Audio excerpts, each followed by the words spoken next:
ఉదయం నిద్ర లేవగానే గ్లాసు గోరువెచ్చని నీళ్లు తాగాలి. ఈ సాధారణ అలవాటు శరీరంలో నుంచి విష పదార్థాలు అంటే టాక్సిన్స్ని బయటకు పంపించేందుకు సహాయపడుతుంది. దీనివల్ల జీర్ణశక్తి మెరుగుపడుతుంది. రుచి కోసం కొంచెం తేనె కూడా కలుపుకోవచ్చు, ఏ విధమైన ఇబ్బంది లేదు. ఉదయం 2 నిమిషాల పాటు ప్రాణాయామం చేయాలి. శ్వాసపై ఏకాగ్రత నిలపాలి.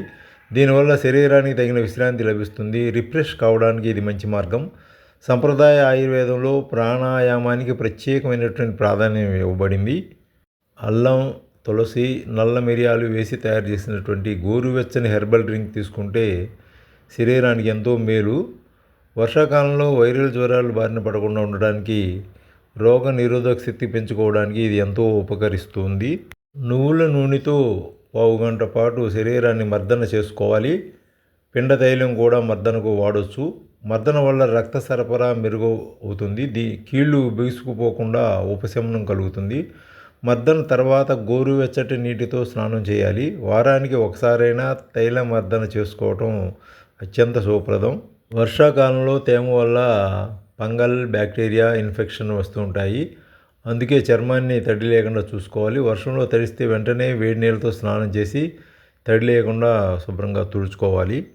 ఈ సీజన్లో వేడి ఆహార పదార్థాలు మాత్రమే తీసుకోవాలి. అలాగే సీజనల్ ఫ్రూట్స్ తప్పనిసరిగా తినాలి. యాపిల్స్, దానిమ్మ, పియర్స్ వంటివి చాలా మంచిది. ఉడికించని కూరగాయలు, సలాడ్స్కి దూరంగా ఉండాలి. ఫ్రైడ్ ఫుడ్, స్ట్రీట్ ఫుడ్ వీలైనంత వరకు తగ్గించాలి. వర్షాకాలంలో వాతం బాగా పెరుగుతుంది. ఫలితంగా చర్మం పొడిబారటం, జలుబు, కీళ్ల కదలికలు తగ్గిపోతాయి. కడుపు ఉబ్బరం పెరుగుతుంది. తేనె కలిపిన అల్లం జ్యూస్ తీసుకోవడం వల్ల ఫలితం మంచిగా ఉంటుంది. గ్లాసు గోరువెచ్చటి నీళ్ళలో చిటికెడు ఇంగువ వేసుకుని తాగిన ఎఫెక్టివ్గా పనిచేస్తుంది.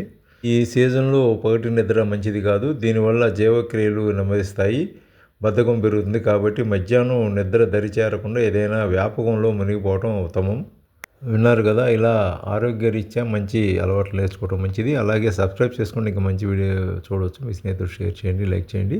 గంట సింబల్ నొక్కితే అన్నీ మీకు వీడియోలు వస్తాయి నాకు సంబంధించినవి.